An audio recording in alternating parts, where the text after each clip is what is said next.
ಓಂ ಯಜ್ಞಾಭಿಮಾನಿನೋ ದೇವಾನ್ ಸ್ಮರಂತೀಂದ್ರಿಯಮಾನಿನಾಂ ವಶಗಾಂಸ್ತಾನ್ ಮನೋಮಾನಿ ಸುರೇಂದ್ರಸ್ಯ ವಶಂ ನಯೇತ್ ವೇದಾತ್ಮಿಕಾಯ ಪಾರ್ವತ್ಯಾಃ ತಂ ತಾಂ ರುದ್ರವಶೇ ಸ್ಥಿತಾಂ ವರ್ಣತ್ರಯಾತ್ಮಕಂ ರುದ್ರಂ ಶೇಷೇಶ ಪ್ರಣವಾತ್ಮಕೆ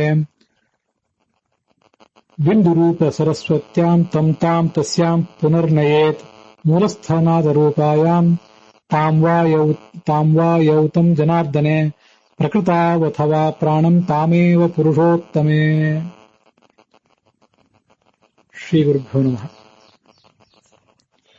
ಮಹಾಭಾರತ ಪ್ರವಚನ ಸರಣಿಯಲ್ಲಿ 1251ನೆಯ ಅನುಶಾಸನ ಪರ್ವದ 184ನೆಯ ಭಾಗ ಇದು. ವಾವಿಳ್ಯ ರಾಮಸ್ವಾಮಿ ಶಾಸ್ತ್ರಿಗಳ ಪಾಠದಲ್ಲಿ 125ನೇ ಅಧ್ಯಾಯದ 119ನೇ ಶ್ಲೋಕವನ್ನ ನಾವೀಗ ನೋಡಬೇಕು.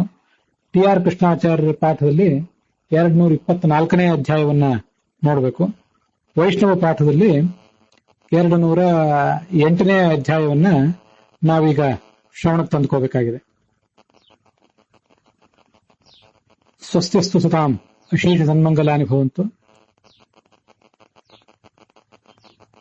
ಮಹಾಭಾರತಸ್ಯ ಭಗವತ ಬಾದರಾಯಣೇನ ಪ್ರಣೀತಸ್ಯ ಅನುಶಾಸನ ಪರ್ವಣಿ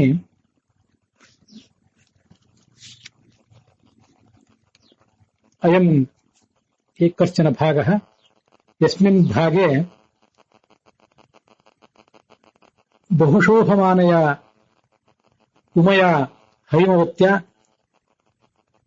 ವೇದಾಭಿಮಾನಿನ್ಯ ಪ್ರಾರ್ಥಿತಃ ಮನೋಭಿಮಾನಿ ಉಮಾಪತಿಃ ಏವಂ ನಾನಾವಿಧಾನ್ ಧರ್ಮಾನ್ ಉಪದಿದೇಶ. ನಾನಾವಿಧಾನಾಂ ರೋಗಾಣಾಂ ನಿದಾನ ಪ್ರಕಾರಾಂಶ್ಚ ಸೂಚಯಾಮಾಸ. ಯೈರ್ವಾ ಪಾಪೈಃ ಸಂಘಟಿತೈಃ ಜನಾಃ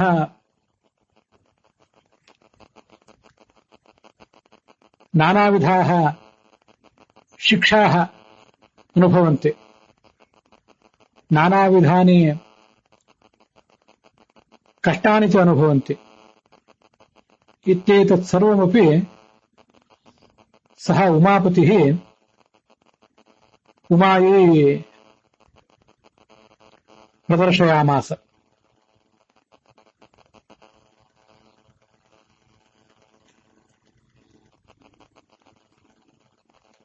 अस्मिन्नपि अध्याये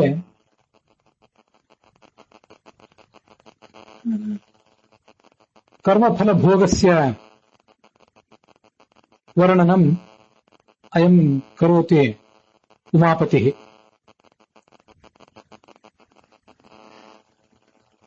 ಇವತ್ತಿನ ಈ ಅಧ್ಯಾಯವನ್ನ ಪ್ರವೇಶಿಸುವುದಕ್ಕಿಂತ ಮುಂಚೆ ಕಳೆದ ದಿವಸ ನಾವು ನೋಡಿದಂತಹ ಕೆಲವು ಸಂಗತಿಗಳ ಬಗ್ಗೆ ಒಂದು ಸ್ಪಷ್ಟೀಕರಣದ ಪೂರ್ವಕವಾದಂತಹ ಅವಲೋಕನವನ್ನು, ಸಿಂಹಾವಲೋಕನವನ್ನು ಮಾಡಿಕೊಳ್ಳೋಣ. ಯತ್ರ ಪಶ್ಚಾತ್ತನ ಶ್ರೇಷ್ಠ ತತ್ರ ಸಿಂಹಾವಲೋಕನಂ ಅಂತ ಶಾಸ್ತ್ರದಲ್ಲಿ ವರ್ಣಿಸ್ತಾರೆ. ಹಿಂದೆ ಹೇಳಿದ ವಿಷಯಕ್ಕಿಂತ ಮುಂದೆ ಹೇಳಲ್ಪಡುವಂತಹ ವಿಷಯ ಹೆಚ್ಚು ಶ್ರೇಷ್ಠವಾಗಿದ್ರೆ, ಹೆಚ್ಚು ಮಹತ್ವಪೂರ್ಣವಾಗಿದ್ರೆ ಅದನ್ನ ಸಿಂಹಾವಲೋಕನ ಅಂತ ಹೇಳ್ತಾರಂತೆ ಶಾಸ್ತ್ರದಲ್ಲಿ. ಹಿಂದೆ ಬಂದಂತಹ ವಿಷಯಗಳ ಬಗ್ಗೆ ಮತ್ತೊಮ್ಮೆ ಅವಲೋಕನ ಮಾಡಿ ಅದರಲ್ಲಿ ಬಂದಿರುವಂತಹ ಸಂಶಯಗಳನ್ನು ಪರಿಹರಿಸಿಕೊಂಡು ಸ್ಪಷ್ಟೀಕರಣವನ್ನು ಪಡ್ಕೊಳ್ಳುವುದೇನಿದೆ ಅದು ಕೂಡ ಸಿಂಹಾವಲೋಕನ ಅಂತಾನೆ ಆಗಬಹುದು. ಆ ದೃಷ್ಟಿಯಿಂದ ಸಂಶಯಗಳನ್ನು ಪರಿಹರಿಸಿಕೊಳ್ಳುವುದು, ಸ್ಪಷ್ಟೀಕರಣಗಳನ್ನು ಪಡ್ಕೊಳ್ಳುವುದು ಶ್ರೇಷ್ಠವೇ. ಆದ್ದರಿಂದ ಕಳೆದ ದಿವಸ ಈ 207ನೇ ಅಧ್ಯಾಯದ ಆರಂಭದಲ್ಲಿ ನಾವು ನೋಡಿದ್ವಿ, ಈ ಕೆಲವು ಜನ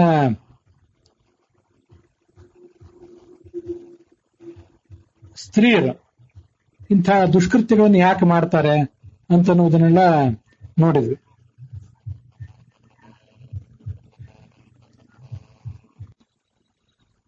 ವೈಷ್ಣವ ಪಾಠದಲ್ಲಿ ಅದು 206 ಅಲ್ಲ 205ನೇ ಅಧ್ಯಾಯದ ಆರಂಭದಲ್ಲಿ ನೋಡಿದ್ವಿ.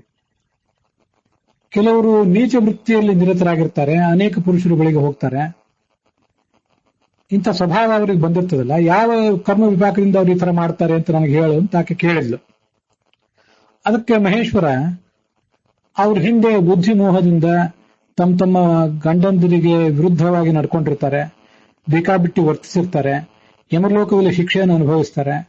ಮತ್ತೆ ಮನುಷ್ಯರಾಗಿ ಹುಟ್ಟಿದಾಗ ಆ ಪರಪುರುಷರ ಬಳಿಗೆ ಹೋಗುವಂತ ಒಂದು ದುಷ್ಟ ಸ್ವಭಾವ, ವ್ಯಭಿಚಾರಿ ಸ್ವಭಾವ ಅವರಲ್ಲಿ ಮುಂದುವರಿತದೆ ಅಂತೆಲ್ಲ ಹೇಳಿದೆ.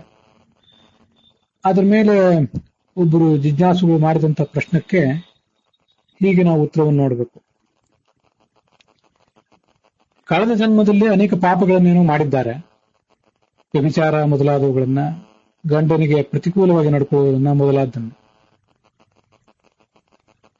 ಪುಂಶ್ಚಲ್ಯ ಅಂತದನ್ನ ಅಲ್ಲಿ ಬಂದಿದೆ 1ನೇ ಶ್ಲೋಕದಲ್ಲಿ, 205ನೇ ಅಧ್ಯಾಯದ 1ನೇ ಶ್ಲೋಕದಲ್ಲಿ ಆ ಸಂಗತಿ ಬಂದಿದೆ.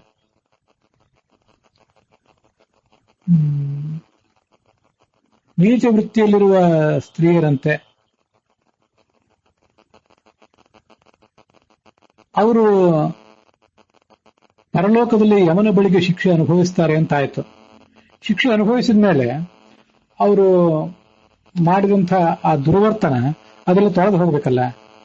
ಮತ್ತೆ ಈ ಜಗತ್ತಿನಲ್ಲಿ ಯಾಕೆ ಅವರಿಗೆ ಅಂಥದೇ ದುರ್ಬುದ್ಧಿ ಮುಂದುವರಿತದೆ ಅಂತ ಒಂದು ಪ್ರಶ್ನೆ. ಇದು ಬರೇ ಈ ವ್ಯಭಿಚಾರಿಣಿಯರಾದಂಥ ಸ್ತ್ರೀಯರು, ವ್ಯಭಿಚಾರಿಗಳಾದಂಥ ಪುರುಷರು ಅವರಿಗೆ ಮಾತ್ರ ಸಂಬಂಧಪಟ್ಟದ್ದಲ್ಲ.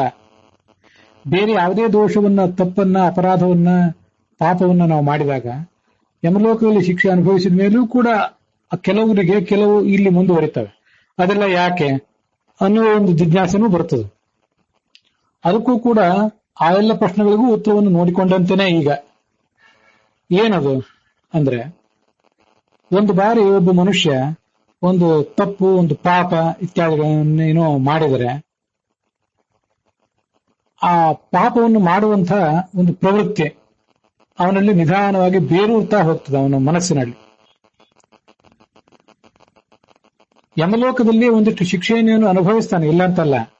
ಮರಳಿ ಈ ಭೂಲೋಕಕ್ಕೆ ಬಂದಾಗ, ಈ ಭೌತ ದೇಹದಲ್ಲಿ ನಾವು ಬಂಧಿತರಾದಾಗ ಆ ಹಿಂದಿನ ಮನಸ್ಸೇ ನಮ್ಮ ಜೊತೆ ಇರ್ತದಲ್ಲ, ಹಿಂದಿನ ಸಂಸ್ಕಾರಗಳನ್ನು ಹೊತ್ತು ಅದು ನಮ್ಮ ಜೊತೆ ಬಂದಿರ್ತದಲ್ಲ, ಹಿಂದೆ ನಾವು ಮಾಡಿದ ದುಷ್ಕರ್ಮಗಳ ಸಂಸ್ಕಾರ ಇನ್ನೂ ನಮ್ಮಲ್ಲಿ ಉಳಿದಿರೋದ್ರಿಂದ ಮತ್ತೆ ದುಷ್ಕರ್ಮವನ್ನೇ ಅದು ನಮ್ಮ ಕೈಯಿಂದ ಮಾಡಿಸುವಂತೆ ಪ್ರೇರೇಪಿಸ್ತದೆ ನಮ್ಮನ್ನ.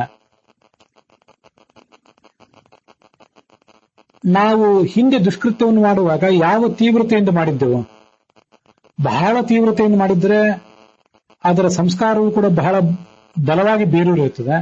ಮುಂದಿನ ಜನ್ಮದಲ್ಲಿ ಹೆಚ್ಚು ಹೆಚ್ಚು ವಿಚಾರಗಳನ್ನು ಮಾಡಬೇಕಾಗ್ತದೆ. ತೀವ್ರತೆ ಕಡಿಮೆ ಇದ್ರೆ ಕೆಲವೇ ಅಪರಾಧಗಳಿಗೆ, ಮುಂದಿನ ಜನ್ಮದ ಕೆಲವೇ ಅಪರಾಧಗಳಿಗೆ ಆ ಸಂಸ್ಕಾರ ಕಾರಣ ಆಗ್ತದೆ. ಹೀಗೆ ಅದು ಅದರ ಸ್ವಭಾವ. ಅದಕ್ಕೆ ನಾವು ದೃಷ್ಟಾಂತ ಕೊಡಬಹುದಾದದ್ದೇನು ಅಂದ್ರೆ, ನೀರಿನಲ್ಲಿ ಒಂದು ದೊಡ್ಡ ಕಲ್ಲು ಬಿದ್ದಾಗ ಆ ಕಲ್ಲು ಎಷ್ಟು ಎತ್ತರದಿಂದ ಬಿತ್ತು, ಕಲ್ಲಿನ ಗಾತ್ರ ಎಷ್ಟಿತ್ತು ಅನ್ನೋದನ್ನೆಲ್ಲ ಹೊಂದಿಕೊಂಡು ಅಲ್ಲೇನು ಅಲೆಗಳು ಹೇಳ್ತಾವಲ್ಲ, ಆ ಅಲೆಗಳು ಎಷ್ಟು ದೂರ ಹೋಗ್ತವೆ ಅನ್ನೋದನ್ನ ನಿರ್ಣಯಿಸ್ತವೆ. ನಮಗಿದು ಗೊತ್ತಿದೆ. ಮತ್ತೆ ಒಂದು ಚೆಂಡನ್ನ ನಾವು ಎಷ್ಟು ವೇಗದಿಂದ ಎಸಿತೀವಿ ಅಂತನ್ನುವುದನ್ನ ಹೊಂದಿಕೊಂಡು ಆ ಚೆಂಡು ಹೋಗಿ ಗೋಡೆಗೆ ಬಡಿದು ಮತ್ತೆ ಎಷ್ಟು ಬಾರಿ ಪುಟದು ಒಂದು ಕಡೆ ನೆಲೆ ಕಾಣ್ತದೆ ಅನ್ನುವುದು ಅವಲಂಬಿತ ಆಗ್ತದೆ. ನಾವು ಕಡಿಮೆ ವೇಗದಿಂದ ಚೆಂಡನ್ನು ಎಸೆದಿದ್ದಾಗ ಅದು ಆ ಗೋಡೆಗೆ, ಆ ಕಡೆ ಗೋಡೆಗೆ ಹೋಗಿ ಬಿಡುದು ಕೆಲವೇ ಹಂತಗಳಲ್ಲಿ ಕೆಲವೇ ಚಲನೆಗಳನ್ನು ಕಂಡು ಮುಂದೆ ಆ ಚೆಂಡು ಒಂದ್ ಕಡೆ ನೆಲೆ ನಿಲ್ತದೆ. ಸ್ವಲ್ಪ ವೇಗ ಹೆಚ್ಚಿದ್ರೆ ಗೋಡೆಗೆ ಬಡಿದ ಮೇಲೂ ಕೂಡ ಅದು ಮತ್ತಷ್ಟು ಚಲನೆಗಳನ್ನು ಕಾಣುವುದು ಕಡಿಮೆ ಆಗ್ತದೆ, ಸ್ವಲ್ಪ ಹೆಚ್ಚು ಕಡಿಮೆ ಆಗ್ತದೆ. ನಮ್ ವೇಗ ಹೆಚ್ಚಿದ್ರೆ ಆಮೇಲಿನ ಚಲನೆಗಳು ಕೂಡ ಹೆಚ್ಚು. ತೀವ್ರವಾದಂತಹ ವೇಗ ಇದ್ದರೆ, ವೇಗದ ಪರಾಕಾಷ್ಠೆ ಇದ್ರೆ ಅದರ ಗೋಡೆಗೆ ಹೋಗಿ ಅದು ಅಪ್ಪಳಿಸಿ ಮತ್ತೆ ಚಲನೆಗಳನ್ನು ಕಾಣುವುದು ಕೂಡ ಹೆಚ್ಚಾಗ್ತದೆ. ಗೋಡೆಗೆ ಹೋಗಿ ಅಪ್ಪಳಿಸುವುದು ಅನ್ನೋದು ಏನಿದೆಯಲ್ಲ, ಅದೇ ಯಮನ ಶಿಕ್ಷೆ. ಅದಾದ್ಮೇಲೂ ಕೂಡ ಕೆಲವು ಚಲನೆಗಳು ಇರ್ತಾವಲ್ಲ, ಇದನ್ನ ನಾವು ಗಮನಿಸಬೇಕು. ಆ ಚಲನೆಗಳು, ಆ ಚೆಂಡಿಗೆ ಸಂಬಂಧಪಟ್ಟಂತ ಚಲನೆಗಳೇನಿವೆ ಅವೇ ನಮ್ಮ ಮುಂದಿನ ಜನ್ಮದ ಕೆಲವು ಕೃತ್ಯಗಳಿಗೆ ಒಂದು ನಿದರ್ಶನ ಆಗ್ತವೆ. ಮತ್ತು ಒಂದಿದೆ, ಚೆಂಡು, ನಾವು ಎಸೆದ ಚೆಂಡು ಕಬ್ಬಿಣದ ಚೆಂಡಾಗಿದ್ರೆ ಹೆಚ್ಚು ಪುಟಿತಗಳನ್ನು ಅದು ಕಾಣೋದಿಲ್ಲ. ಅದು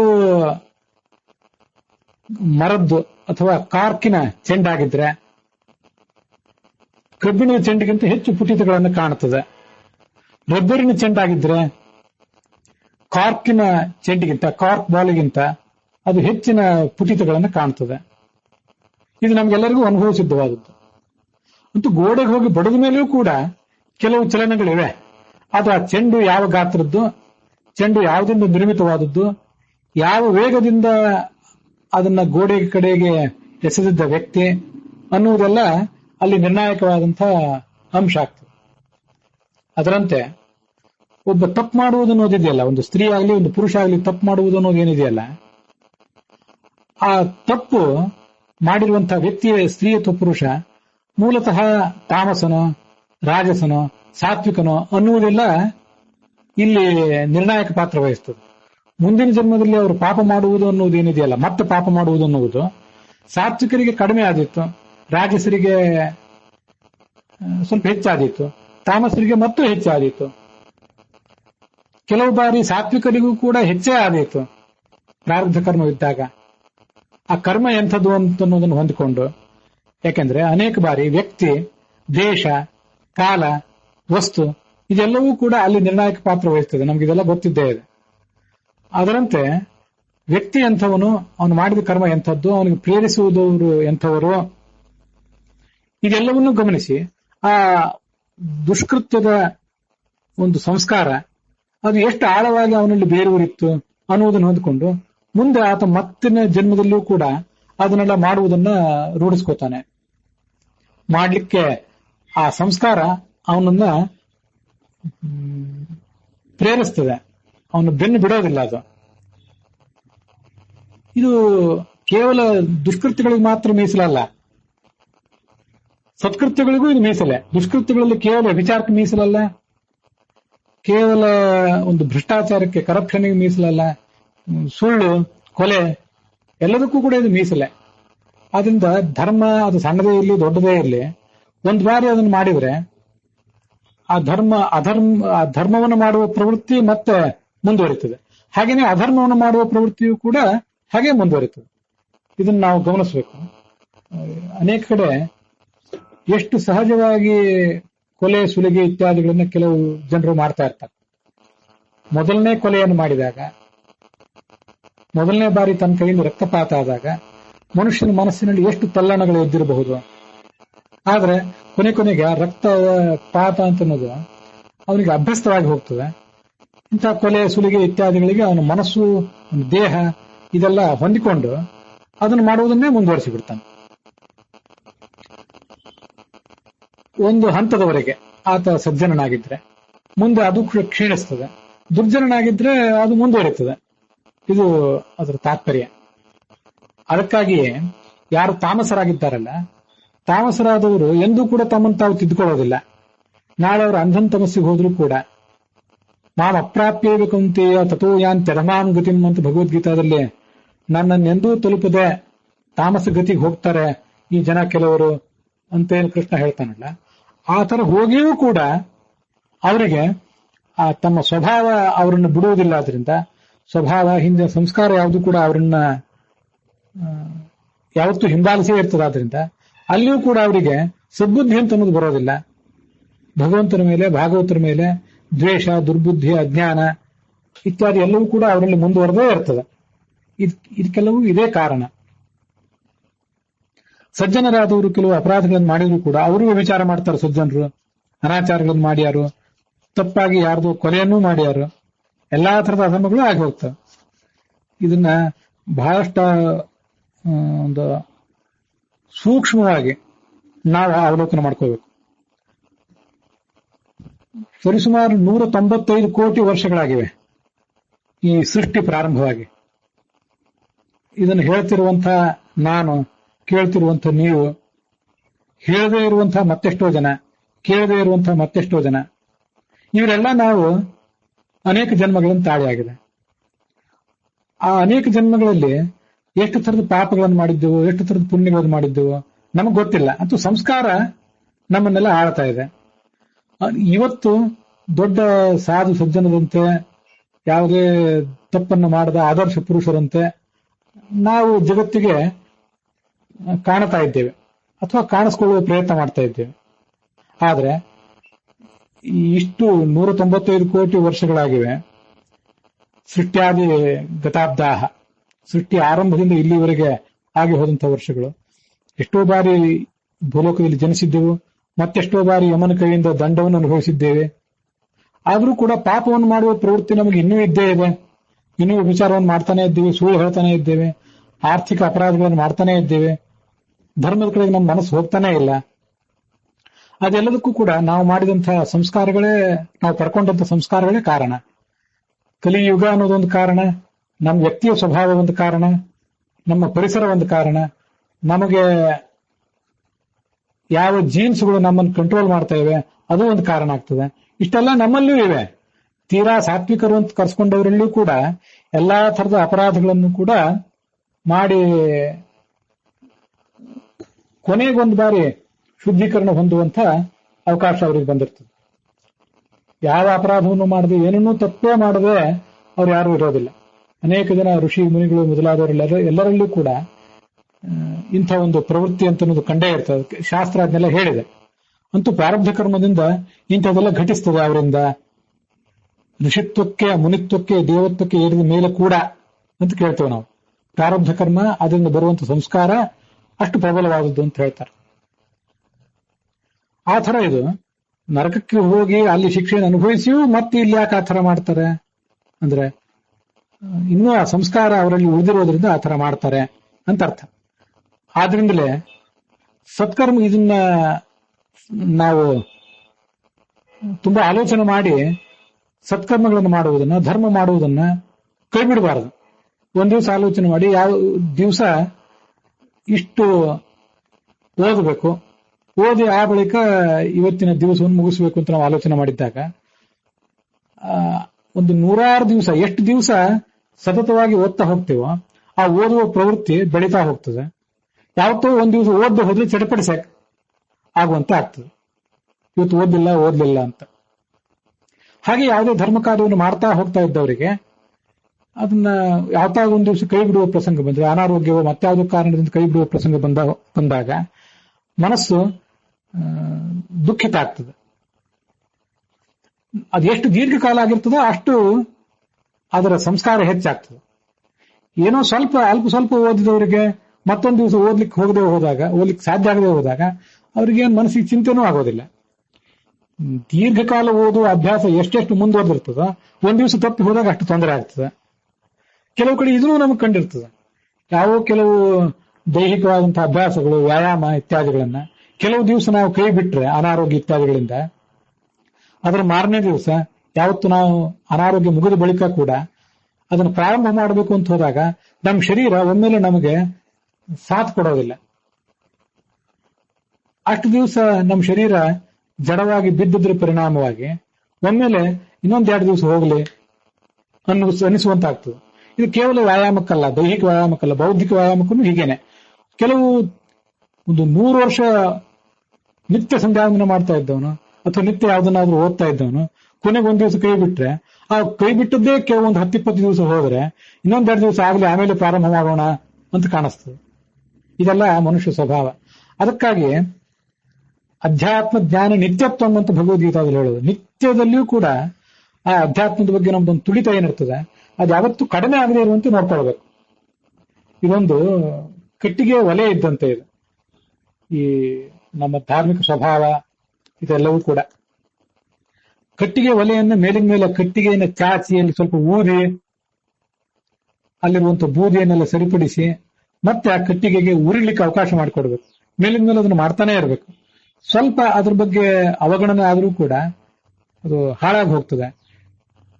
ಷಡಿಮಾನಿ ವಿನಶ್ಯಂತಿ ಮುಹೂರ್ತ ಮನವೇಕ್ಷಣಾತ್ ಗಾವ ಸೇವಾ ಕೃಷಿರ್ಭಾರ್ಯ ವಿದ್ಯಾ ವೃಷಲ ಸಂಗತಿ ಅಂತ ಉದ್ಯೋಗ ಪರ್ವದಲ್ಲಿ ಒಂದು ಮಾತಿದೆ.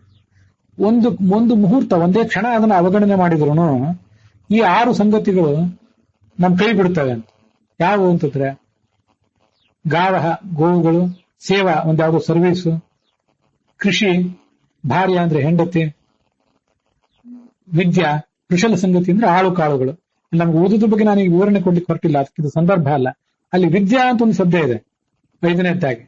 ವಿದ್ಯೆಯ ಬಗ್ಗೆ ಸ್ವಲ್ಪವೇ ಅವಗಣನೆ ಆದರೂ ಕೂಡ ಅದು ವಿನಶ್ಯಂತೆ, ನಮ್ ಕೈ ಕೊಟ್ಟು ಬಿಡ್ತದೆ, ಅದು ತೊಂದರೆ ಕೊಡ್ತದೆ ನಮ್ಗೆ. ಮತ್ತೆ ಅದು ಕೈಗೆ ಬರಬೇಕಾದ್ರೆ, ಅದ್ರ ಮೇಲೆ ಒಂದು ಗ್ರಿಪ್ ನಮಗೆ ಬರಬೇಕಾದ್ರೆ ಮತ್ತಷ್ಟು ಮನುಷ್ಯ ಪ್ರಯತ್ನ ಪಡಬೇಕಾಗ್ತದೆ. ಅದಕ್ಕಾಗಿ ಆ ಸಂಸ್ಕಾರವನ್ನು ಏನಕ್ಕೇನ ಪ್ರಕಾರೇಣ ಉಳಿಸ್ಕೊಳ್ಳುವಂತಹ ಪ್ರಯತ್ನವನ್ನು ಮನುಷ್ಯ ಮಾಡಬೇಕು. ಸತ್ಸಂಸ್ಕಾರಗಳನ್ನ. ದುಸ್ಸಂಸ್ಕಾರಗಳಾದ್ರೆ ನಮ್ಮ ಕೈಯಿಂದ ಅಪರಾಧ ಘಟಿಸಿ ಹೋದಾಗ ಆ ಅಪರಾಧವನ್ನು ಕ್ಷಮಿಸುವಂತ ಕನಿಷ್ಠ ಪಕ್ಷ ಭಗವಂತನನ್ನಾದ್ರೂ ಬೇಡ್ಕೋಬೇಕು. ಬೇರೆಯವರಿಗೆ ಹೇಳ್ಕೊಳ್ಳಿಕ್ಕೆ ನಮಗೆ ಮರ್ಯಾದೆಗೆ ಧಕ್ಕೆ ಬರ್ತದೆ, ಬಂದ್ರೆ ಅಲ್ಲ ಬಂದೇ ಬರ್ತದೆ. ಭಗವಂತನ ಎದುರಿಗಾದ್ರೂ ಅದನ್ನ ಬೇಡ್ಕೊಳ್ಬೇಕು. ಇಂಥ ಸಂಸ್ಕಾರಗಳನ್ನು ಕಡಿಮೆ ಮಾಡಿ ಈ ಪಾಪದ ಪ್ರವೃತ್ತಿಯನ್ನು ಕಡಿಮೆ ಮಾಡುವಂತ ಕೇಳ್ಕೊಳ್ಬೇಕು. ಸತ್ಸಂಸ್ಕಾರಗಳನ್ನು ಬೆಳೆಸುವಂತ ಕೇಳ್ಕೊಳ್ಬೇಕು. ಅದು ಬಿಟ್ಟು ಬೇರೆ ಮಾರ್ಗ ಅದಕ್ಕೆ ಕಾಣೋದಿಲ್ಲ. ಅದೇ ಧಿಯೋ ಯೋನಃ ಪ್ರಚೋದಯಾತ್, ನನ್ನ ಬುದ್ಧಿಗಳನ್ನ ಭಗವಂತ ಪ್ರಚೋದಿಸಲಿ, ಪ್ರೇರಿಸಲಿ ಅಂತ ಕೇಳ್ಕೊಳ್ಳುವುದರ ಉದ್ದೇಶ ಗಾಯತ್ರಿಯಲ್ಲಿ ಅದೇ ಆಗಿದೆ. ಇದೊಂದು ಸ್ಪಷ್ಟೀಕರಣ. ಮತ್ತೊಂದು ಸ್ಪಷ್ಟೀಕರಣ ಇದೆ. ಕೆಲವರು ಈ ಸಂಗೀತಗಾರರು ಮೊದಲಾದವರು ಅನ್ನೋದ್ರ ಬಗ್ಗೆ ಅಲ್ಲಿ ಬಂತು. ಸಂಗೀತ ಅಂತ ಅನ್ನೋದೊಂದು ದೈವಿಕವಾದಂತಹ ಅಭ್ಯಾಸ. ಅದು ಹಿಂದೆ ಯಾರು ನೀಚ ಕೃತ್ಯಗಳನ್ನು ಮಾಡಿದವರೆಲ್ಲ ಸಂಗೀತವನ್ನ ನೆಚ್ಚಿಕೊಂಡು ಇರ್ತಾರೆ. ಸಂಗೀತಗಾರರಾಗಬೇಕಾದ್ರೆ ಅಂತ ಒಂದು ದೋಷ ಕಾರಣ ಅಂತ ಅಲ್ಲೆಲ್ಲೋ ಒಂದ್ ಕಡೆ ಬಂದಿತ್ತು. ಯಾವ ಶ್ಲೋಕ ಅಂತ ಈಗ ನೆನಪಿಗೆ ಬರ್ತಿಲ್ಲ. ಅದ್ರ ಬಗ್ಗೆನೂ ಕೂಡ ಒಂದು ಜಿಜ್ಞಾಸೆ ಒಬ್ಬರಿಂದ ಬಂದಿತ್ತು. ಯಾವುದೇ ಒಂದು ಸಂಗತಿ ತಾನಾಗಿ ದೋಷಕರ ಅಲ್ಲ. ಮನುಷ್ಯ ಮಾಡುವಂತಹ ವೃತ್ತಿ ಅದೆಲ್ಲ ಹಿಂದೆ ಬಂದಿದೆ. ಬಡಿಗರ ವೃತ್ತಿ, ಕಮ್ಮಾರರ ವೃತ್ತಿ, ಅವೆಲ್ಲ ನೀಚ ವೃತ್ತಿಗಳು ಅಂತ ಏನೇನೋ ಬಂತು. ಮಹಾಭಾರತ ಯಾಕೆ ಆತರ ಹೇಳ್ತಿದೆ ಅಂತ ಅನ್ನೋದನ್ನೆಲ್ಲ ಬಹಳ ಸೂಕ್ಷ್ಮವಾದ ದೃಷ್ಟಿಯಲ್ಲಿ ನೋಡ್ಬೇಕಾಗ್ತದೆ. ಯಾವುದೇ ವೃತ್ತಿ, ಯಾವುದೇ ಅಭ್ಯಾಸ ತಾನಾಗಿ ಅದು ನೀಚ ಅಲ್ಲ. ಅದ್ರ ಹಿಂದಿನ ಭಾವ ದುಷ್ಟವಾಗಿದ್ರೆ ಆ ವೃತ್ತಿ ಅಥವಾ ಅಭ್ಯಾಸವೂ ಕೂಡ ದುಷ್ಟ ಆಗ್ತದೆ. ಭಗವಂತನನ್ನ ಮೆಚ್ಚಿಸ್ಲಿಕ್ಕಾಗಿ ನಮ್ಮ ಸಂಗೀತ ಇದ್ರೆ ಆದ್ರಿಂದ ಸಂಗೀತವೂ ಕೂಡ ಎತ್ತರಕ್ಕೆ ಏರ್ತದೆ, ನಮ್ಮನ್ನು ಎತ್ತರಕ್ಕೆ ಏರಿಸ್ತದೆ. ಆದ್ರೆ ಅನೇಕ ಬಾರಿ ಸಂಗೀತ ಮೊದಲಾದದ್ದು, ಈ ಕಲೆ ಮೊದಲಾದದ್ದೆಲ್ಲ ಅನೇಕ ಬಾರಿ, ಎಲ್ಲರಿಗೂ ಅಂತಲ್ಲ, ಅನೇಕ ಕಡೆ ಅನೇಕ ಉದಾಹರಣೆಗಳಲ್ಲಿ ಮನುಷ್ಯನನ್ನ ನೈತಿಕವಾಗಿ ಭ್ರಷ್ಟನನ್ನಾಗಿ ಮಾಡ್ತದೆ. ಅವನು ನಾನಿದೊಂದು ಭಗವಂತನ ಸೇವಾ ಅಂತನ್ನುವುದನ್ನ ಗಮನಿಸಿದೆ, ಆತ ದುಡ್ಡಿಗಾಗಿ, ಕೀರ್ತಿಗಾಗಿ ಅಂಥದನ್ನೆಲ್ಲ ಮಾಡಲಿಕ್ಕೆ ತೊಡಗಿ ಬಿಡ್ತಾನೆ, ಅದರಲ್ಲೇ ಮುಂದುವರಿತಾನೆ. ಮತ್ತೆ ಅನೇಕ ಥರದ ದುರಭ್ಯಾಸಗಳೆಲ್ಲ ಬರುವ ಸಾಧ್ಯತೆ, ಅನೈತಿಕ ದುರಭ್ಯಾಸಗಳೆಲ್ಲ ಬರುವ ಸಾಧ್ಯತೆ, ಮನುಷ್ಯ ತನ್ನ ಶೀಲವನ್ನು ಕಳ್ಕೊಂಡು ಬದುಕುವಂತ ಸಾಧ್ಯತೆ, ಇವೆಲ್ಲ ಅಲ್ಲಿ ಹೆಚ್ಚು. ಅಂಥ ಒಂದು ದೃಷ್ಟಿಕೋನ ಇದ್ದಿರಬಹುದು ಮಹಾಭಾರತಕ್ಕೆ ಅಂತ ಅಲ್ಲಿ ಅಂಥ ಸಂದರ್ಭದಲ್ಲಿ ಕಾಣಿಸೋದು. ಹಾಗೆ ತುಂಬಾ ಸಂಕೀರ್ಣವಾದಂತಹ ಹೇಳಿಕೆಗಳು ಎಲ್ಲೇ ಬಂದರೂ ಕೂಡ ಅವನ್ನೆಲ್ಲ ಇಂಥ ದೃಷ್ಟಿಕೋನದಿಂದ ನೋಡಬೇಕು. ಅದು ಹೊರತು ಮಹಾಭಾರತಕ್ಕೆ ಬೇರೆ ಅರ್ಥ ಇರೋದಿಲ್ಲ. ಇಲ್ಲದೆ ಹೋದ್ರೆ ಯಾವುದೋ ಒಂದು ವೃತ್ತಿಯನ್ನು, ಯಾರೋ ಒಬ್ಬ ವ್ಯಕ್ತಿಯನ್ನ, ಒಂದು ಯಾವುದೋ ಅಭ್ಯಾಸವನ್ನ, ಒಂದು ಹವ್ಯಾಸವನ್ನ ಯಾಕೆ ಸಾರಾಸಗಟಾಗಿ ಮಹಾಭಾರತ ನಿಂದಿಸಿದೆ ಅಂತ ಸಂಶಯ ನಮಗೆ ಹಾಗೆ ಉಳಿದುಬಿಡ್ತು. ಅದರ ಹಿಂದೆ ಬೇರೆ ಏನೋ ಒಂದು ಉದ್ದೇಶ ಇರ್ತದೆ ಅಂತ ನಾವು ತಿಳ್ಕೊಳ್ಬಹುದು. ನೇರವಾಗಿ ವಾಕ್ಯಗಳಿಂದ ಅದು ತಿಳಿದು ಬರೋದಿಲ್ಲ, ನಾವು ಅರ್ಥ ಮಾಡಿಕೊಳ್ಬೇಕಷ್ಟೆ. ಅದ್ರ ಬಗ್ಗೆ ನನ್ನ ಅಭಿಪ್ರಾಯ ಹೇಳಿದ್ದೀನಿ, ನೀವು ತಿಳಿಸ್ಬೇಕು. ಮತ್ತೊಂದು ಕಡೆ ಈ ಸ್ತ್ರೀಯರು ಪಾಷಂಡ ಮತವನ್ನು ಅನುಸರಿಸುವಂತ ಪ್ರಸಂಗ ಬರ್ತದೆ ಅಂತ ಬಂತು 14ನೇ ಶ್ಲೋಕದಲ್ಲಿ. ಅದು ಕೂಡ 205ನೇ ಅಧ್ಯಾಯವೇ ಇದ್ದಿರಬೇಕು. ಪಾಷಂಡ ಮತವನ್ನು ಅನುಸರಿಸುವ ಪ್ರಸಂಗ ಅಂತ ಬಂತಲ್ಲ, ಪಾಷಂಡ ಇದು 206ನೇ ಅಧ್ಯಾಯ.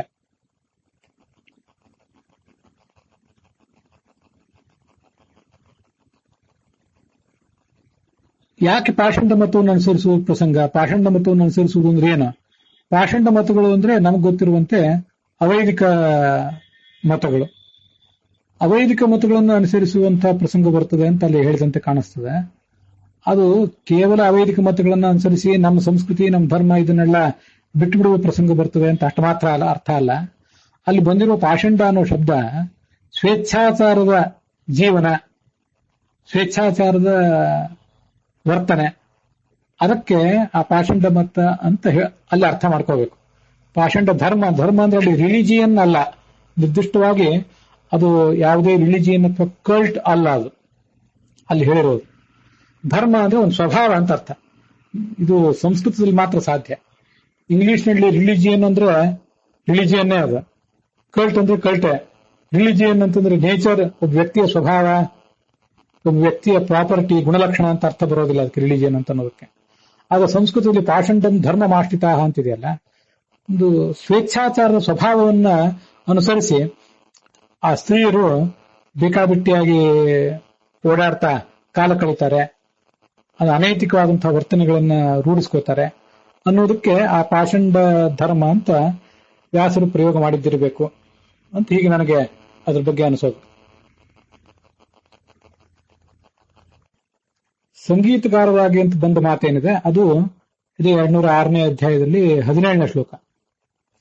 ದುರಹಂಕಾರ ಉಳ್ಳವರಾಗಿ ಕೇವಲ ಸ್ವಾರ್ಥಿಗಳಾಗಿ ಬದುಕಿದವರು ಮುಂದಿನ ಜನ್ಮದಲ್ಲಿ ಬಡಗಿಗಳು, ನಟರು, ಸಂಗೀತಕಾರರು ಆಗಿಬಿಡ್ತಾರೆ ಅಂತ.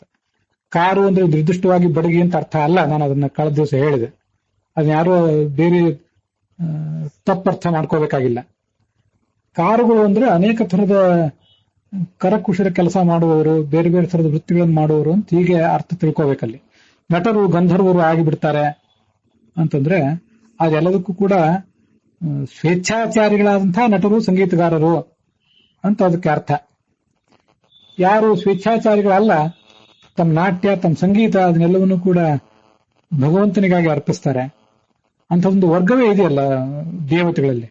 ಅಪ್ಸರಿಯರು, ಗಂಧರ್ವರು ಮೊದಲಾದವರೆಲ್ಲ ನಟರು, ಸಂಗೀತಗಾರರು ಆಗಿರ್ತಾರೆ, ಆದ್ರೆ ಭಗವಂತನ ಮಹಾಭಕ್ತರಾಗಿರ್ತಾರೆ. ದೊಡ್ಡ ಬ್ರಹ್ಮವಾದಿಗಳು ಕೂಡ ಅವರಾಗಿರ್ತಾರೆ ಅಂತ ನಮ್ಗೆ ಗೊತ್ತಿದೆ. ಆದ್ರಿಂದ ನಟ, ಸಂಗೀತಗಾರರನ್ನ, ಬೇರೆ ಬಡಗಿ ಮೊದಲಾದವರನ್ನ ಸಾರಾಸಗಟಾಗಿ ಟೀಕಿಸಿದಂತಹ, ಹೀಯಾಳಿಸಿದಂತಹ ಮಾತಲ್ಲ ಅದು. ಯಾರೋ ಭ್ರಷ್ಟರಾದಂಥ, ಸರಿಯಾದ ಹವ್ಯಾಸಗಳಿಲ್ಲದ, ಸರಿಯಾದ ಜೀವನದ ಒಂದು ಸರಿಯಾದ ದಿಕ್ಕು ಗುರಿ ಗೊತ್ತಿಲ್ಲದ, ಕೇವಲ ಸ್ವಾರ್ಥಕ್ಕಾಗಿ ಅನೈತಿಕ ಅಭ್ಯಾಸಗಳನ್ನ ಬೆಳೆಸ್ಕೊಂಡು ಬದುಕುವ ವ್ಯಕ್ತಿಗಳಿಗೆ ಸಂಬಂಧಪಟ್ಟಂತ ಮಾತು.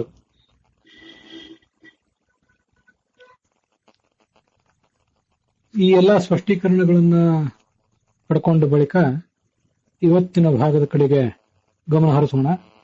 ಪಾರ್ವತಿ ಹೀಗೆ ಕೇಳಿದ್ಲು, ನೀನು ಎಲ್ಲ ಲೋಕಪಾಲಗಳಿಂದ, ದೇವತೆಗಳಿಂದ ನಮಸ್ಕೃತನಾದವನು. ನಿನ್ನ ಅನುಗ್ರಹದಿಂದ ಕರ್ಮಗಳ ಬಗ್ಗೆ ನಾನು ಕೇಳಿದೆ. ನಮಗೆ ಇವತ್ತಾಗುವಂತಹ ಎಲ್ಲ ಪರಿಣಾಮಗಳು ಕೂಡ ಶುಭಾಶುಭ ಕರ್ಮಗಳ ಪ್ರಯುಕ್ತವಾಗಿ ಆಗ್ತದೆ ಅಂತ ಅನ್ನೋದನ್ನ ನಾನು ತಿಳಿದಿದ್ದೇನೆ. ಒಂದು ಕರು ತನ್ನ ತಾಯಿಗಳಿಗೇನೆ ಹೋಗ್ತದೆ. ಅನೇಕ ಹಸುಗಳು ಆ ಪ್ರದೇಶದಲ್ಲಿ ಇದ್ರೂ ಕೂಡ ಅದಕ್ಕೆ ತನ್ನ ಕರು ತನ್ನ ತಾಯಿ ಯಾವುದು ಅಂತ ಸ್ಪಷ್ಟವಾಗಿ ಗೊತ್ತಾಗ್ತದೆ. ನೀರು ಯಾವತ್ತೂ ತಗ್ಗಿನ ಪ್ರದೇಶಕ್ಕೆ ಹೋಗ್ತದೆ. ಅದರಂತೆ ಕರ್ಮ ಆ ಕರ್ಮ ಮಾಡಿದವನನ್ನ ಯಾವತ್ತೂ ಅನುಸರಿಸ್ತದೆ. ಸ್ವಲ್ಪವೂ ಅದಕ್ಕೆ ವ್ಯತ್ಯಾಸ ಇಲ್ಲ. ಅನೇಕ ಜೀವರು ಹುಟ್ಟುತ್ತಾ ಇರ್ತಾರೆ, ಸಾಯ್ತಾ ಇರ್ತಾರೆ. ಅವರವರಿಗೆ ಹೊಂದಿಕೊಂಡು ಆಯಾ ಕರ್ಮವೇ ಅವರನ್ನ ಹಿಂಬಾಲಿಸ್ತದೆ.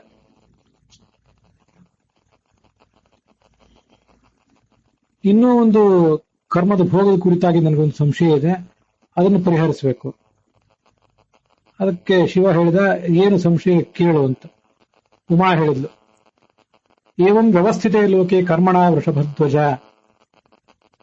ಜಗತ್ತಿನಲ್ಲಿ ಕರ್ಮ ಅಂತಂದು ವ್ಯವಸ್ಥಿತವಾಗಿ ನಡೀತಾ ಇರುವಾಗ ಅದನ್ನು ಯಾವಾಗ ಎಲ್ಲಿ ಅನುಭವಿಸ್ತಾನೆ, ಶುಭ ಆಗಲಿ ಅಶುಭ ಆಗಲಿ, ಅದನ್ನು ಅನುಭವಿಸುವುದು ಎಲ್ಲಿ?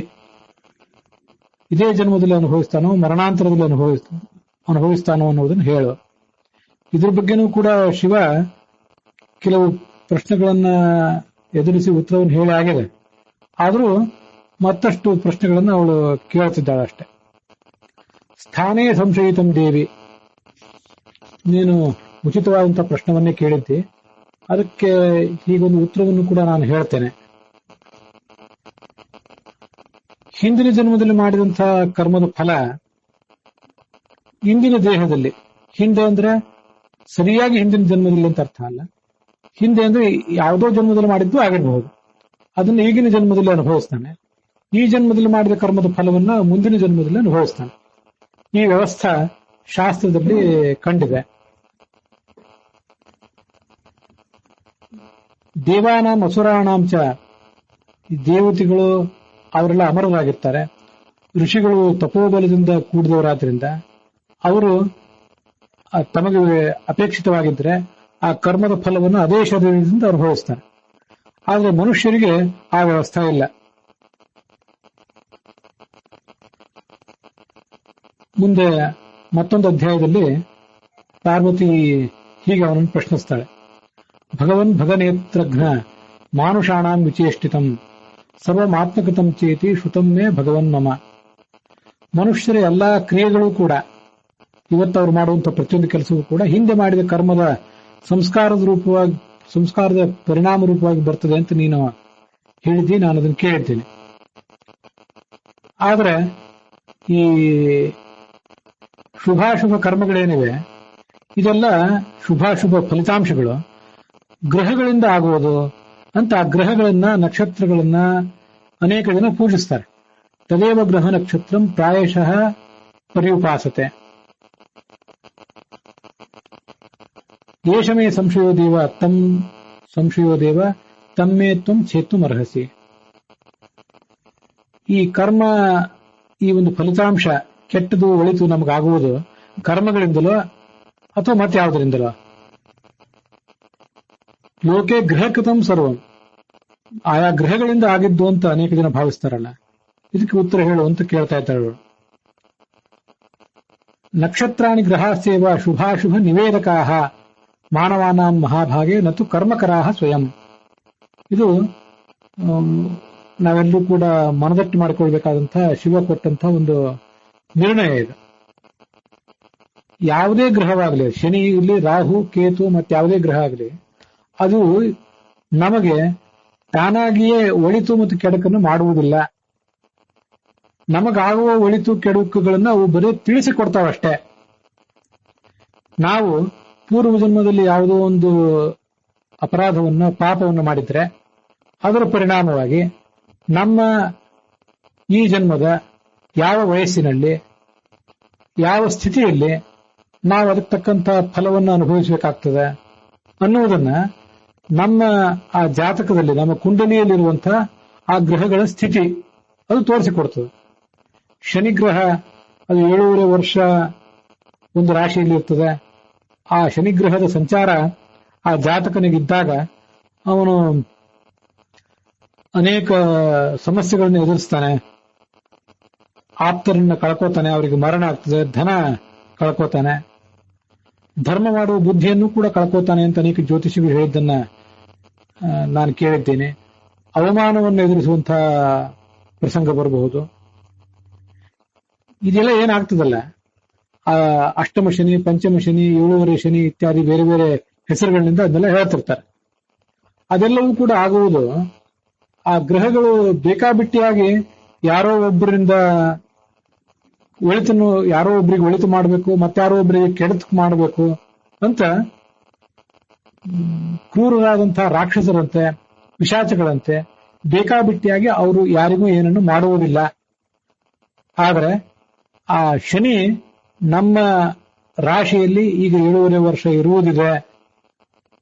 ನಮಗೀಗ 7.5 ವರ್ಷದ ಅಥವಾ ಅಷ್ಟಮ ಶನಿ ಇದೆ, ಪಂಚಮ ಶನಿ ಇದೆ ಅಂತ ಈಗ ತಿಳಿದು ಬಂದಾಗ, ಹಿಂದಿನ ಜನ್ಮದಲ್ಲಿ ನಾವು ಮಾಡಿದಂತಹ ಯಾವುದೋ ಒಂದು ಕರ್ಮದ ಫಲವಾಗಿ ಈಗ ಒಂದು ನಿರ್ದಿಷ್ಟವಾದಂತಹ ಸತ್ಪರಿಣಾಮವನ್ನು, ದುಷ್ಪರಿಣಾಮವನ್ನು ಎದುರಿಸುತ್ತಿದ್ದೇವೆ ಅನ್ನುವುದನ್ನು ಆ ಶನಿ ತಿಳಿಸ್ತದೆ, ರಾಹು ತಿಳಿಸ್ತದೆ, ಕೇತು ತಿಳಿಸ್ತದೆ. ಹೊರತು ಅದು ಯಾವುದನ್ನು ಕೂಡ ಮಾಡುವುದಿಲ್ಲ, ಸೂಚಕ ಮಾತ್ರ ಅದು. ಇದಕ್ಕೆ ನಾವು ಸ್ಪಷ್ಟವಾದಂತಹ ಉದಾಹರಣೆಗಳನ್ನ ತಗೊಂಡ್ರೆ ಈ ವಿಷಯ ಇನ್ನೂ ನಮಗೆ ಮನವರಿಕೆ ಆದಿತ್ತು. ದೂರದ ಬೆಟ್ಟದ ಮೇಲೆ ಒಂದ್ ಕಡೆ ಹೊಗೆ ಬರ್ತಾ ಇದ್ರೆ ಆ ಹೊಗೆ ನಾವು ಗಮನಿಸಿದಾಗ ಅಲ್ಲಿ ಒಳಗಡೆಯಲ್ಲಿ ಬೆಂಕಿ ಹತ್ತಿರಬೇಕು, ಯಾವುದೋ ಅರಣ್ಯದಲ್ಲಿ ಕಾಡ್ಗಿಚ್ಚು ಹತ್ತಿರಬೇಕು, ಹೊತ್ತಿಕೊಂಡಿರಬೇಕು ಅಂತ ಹೊಗೆಯನ್ನು ನೋಡಿದ್ರೆ ಗೊತ್ತಾಗ್ತದೆ. ಹೊಗೆ ಅನ್ನುವುದು ಆ ಬೆಂಕಿಯ ಅಸ್ತಿತ್ವಕ್ಕೆ ಸೂಚಕ ಮಾತ್ರ. ವಸ್ತುತಃ ಹೊಗೆ ಅನ್ನುವುದು ಬೆಂಕಿಯನ್ನು ಹುಟ್ಟಿಸಿಲ್ಲ. ಒಂದು ಗಡಿಗೆ ಹುಟ್ಟಲಿಕ್ಕೆ ದಂಡ ಬೇಕು, ಮಣ್ಣು ಬೇಕು. ಆ ಮಣ್ಣನ್ನ ಒಂದು ಕಡೆ ನಾವು ಪ್ರದೇಶದಲ್ಲಿ ನೋಡಿದ್ರೆ ಒಂದಿಷ್ಟು ಮಣ್ಣಿನ ರಾಶಿ, ಒಂದಿಷ್ಟು ನೀರು, ಒಬ್ಬ ಕುಂಬಾರ, ಒಂದು ದಂಡ ಅಂದ್ರೆ ಆ ಚಕ್ರವನ್ನು ತಿರುಗಿಸ್ಲಿಕ್ಕೆ ಬೇಕಾದಂತಹ ಒಂದು ದಂಡ. ಇದನ್ನೆಲ್ಲ ನೋಡಿದ್ರೆ ಇಲ್ಲೊಂದು ಘಟ ಹುಟ್ಟಬಹುದು ಅಂತ ನಾವು ತಿಳ್ಕೊಳ್ಬಹುದು, ಅನುಮಾನ ಮಾಡಬಹುದು. ಆದ್ರೆ ಅಲ್ಲಿ ಆ ಮಣ್ಣಾಗಲಿ, ದಂಡವಾಗಲಿ, ಚಕ್ರವಾಗಲಿ, ಆ ಕಾರಣ ಸಮುದಾಯ ಏನಿದೆ ವಸ್ತು ಹುಟ್ಟಲಿಕ್ಕೆ ಸಹಾಯಕ ಮಾಡಿರ್ತದೆ, ಇಲ್ಲಂತಲ್ಲ. ಅದೊಂದು ಬೇರೆ ಉದಾಹರಣೆ. ಹೇಗೆ ಒಂದು ಮಣ್ಣು ಅಥವಾ ಒಂದು ಬಂಗಾರದ ತುಣುಕು ಬಂಗಾರದ ಆಭರಣಕ್ಕೆ ಕಾರಣ ಆಗ್ತದೆ, ಮಣ್ಣು ಘಟದ ಉತ್ಪತ್ತಿ ಕಾರಣ ಆಗ್ತದೆ, ನೂಲು ಬಟ್ಟೆಯ ಉತ್ಪತ್ತಿ ಕಾರಣ ಆಗ್ತದೆ. ಅದರಂತೆ ಈ ಬೆಂಕಿ ಅಲ್ಲ, ಹೊಗೆ, ನಮಗೆ ಮೊದಲು ಕಾಣಿಸುವಂತ ಹೊಗೆ ಬೆಂಕಿಯ ಹುಟ್ಟುವಿಕೆಗೆ ಕಾರಣ ಅಲ್ಲ. ಬೆಂಕಿಯ ಹುಟ್ಟುವಿಕೆಗೆ ಕಾರಣ ಬೇರೆನೇ ಇದೆ. ಬೆಂಕಿ ಹುಟ್ಟಲಿಕ್ಕೆ ಆ ಗಿಡಗಳು ಪರಸ್ಪರ ಘರ್ಷಣೆಗೊಳಗಾದದ್ದೇ ಕಾರಣ. ಹೀಗೆ ಬೆಂಕಿಯ ಉತ್ಪತ್ತಿಗೆ ಕಾರಣ ಬೇರೆನೇ ಇದೆ. ಅದನ್ನ ಹುಟ್ಟಿದ ಬೆಂಕಿಯನ್ನ ಕೇವಲ ತಿಳಿಸಿಕೊಡ್ತದಷ್ಟೇ ಈ ಹೊಗೆ. ಅದರಂತೆ ಈ ಎಲ್ಲಾ ಗ್ರಹಗಳು ಕೂಡ ಅಂತ ನಾವು ಅದನ್ನು ತಿಳಿದುಕೊಳ್ಬೇಕು. ಪ್ರಜಾನಾಂತು ಹಿತಾರ್ಥಾಯ ಶುಭಾಶುಭ ವಿಧಿಂ ಪ್ರತಿ ಅನಾಗತ ಅತಿಕ್ರಾಂತಂ ಜ್ಯೋತಿಶ್ಚಕ್ರೇಣ ಬೋಧ್ಯತೆ. ಹಿಂದೆ ಆಗಿದ್ದನ್ನು ಕೆಲವು ಬಾರಿ ಹೇಳ್ತದೆ, ಮತ್ತೆ ಮುಂದಾಗುವುದನ್ನು ಕೂಡ ಜ್ಯೋತಿಶ್ಚಕ್ರ ಹೇಳ್ತದೆ. ಜ್ಯೋತಿಷಿಗಳಾದವರು ಅದನ್ನೆರಡನ್ನು ಕೂಡ ಗಮನಿಸ್ತಾರೆ.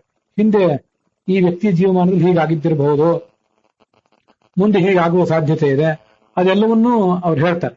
ಯಾಕೆಂದ್ರೆ ಹಿತಾರ್ಥಾಯ, ಮುಂದೆ ಇಂಥದೊಂದು ಆಪತ್ತು ಬಂದು ಒದಗುವುದಿದೆ, ಅದಕ್ಕಾಗಿ ಬೇಕಾದಂತಹ ಉಪಾಯವನ್ನು ಈಗಲೇ ಮಾಡಿಕೊಳ್ಳಿ ಅಂತ ಕೆಲವು ಬಾರಿ ಹೇಳ್ತಾರೆ. ಆ ಗ್ರಹಗಳೇನಿವೆ, ಕಿಂತು ತತ್ರ ಶುಭಂ ಕರ್ಮ ಸುಗ್ರಹೈ ತನ್ನಿವೇದ್ಯತೆ ದುಷ್ಕೃತಸ್ಯ ಅಶುಭೈರೇವ ಸಮುದಾಯೋ ಭವೇದಿತಿ.